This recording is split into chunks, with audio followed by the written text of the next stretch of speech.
Welcome to the last breakfast. Please enjoy the video. Cut back spent clusters and remove faded blooms to redirect energy toward new buds.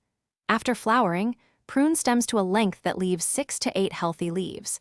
This pinchback encourages branching and creates more flowering sites next cycle. Dispose of dead material and check for pests. Wait 2 to 3 weeks after heavy pruning before resuming regular feeding and watering so the plant can heal. During that recovery, keep soil slightly moist but not waterlogged, and provide bright indirect sunlight to support healthy new growth. Provide 10 hours of bright light and 14 hours of uninterrupted darkness daily for 6 weeks to induce bloom. Kalanchoe is a short-day plant and needs consistent photoperiods.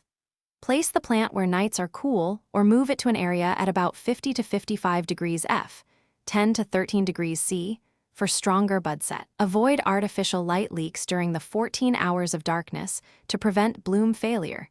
Use a blackout box or closet if needed. Maintain that schedule strictly for 6 weeks, then resume normal lighting and you should see flower buds forming. Use a well-draining mix and allow the top 1 inch of soil to dry between waterings to prevent root rot and stress. Feed every 2 weeks with a balanced fertilizer during active growth, and switch to a higher phosphorus and potassium formula, such as a 5-15-10, starting 4 weeks before initiating the dark period to build bud nutrients. Reduce watering slightly during the forced dark period, but never let the soil dry out completely. Consistent moisture at the root zone supports bud development without encouraging leafy excess growth.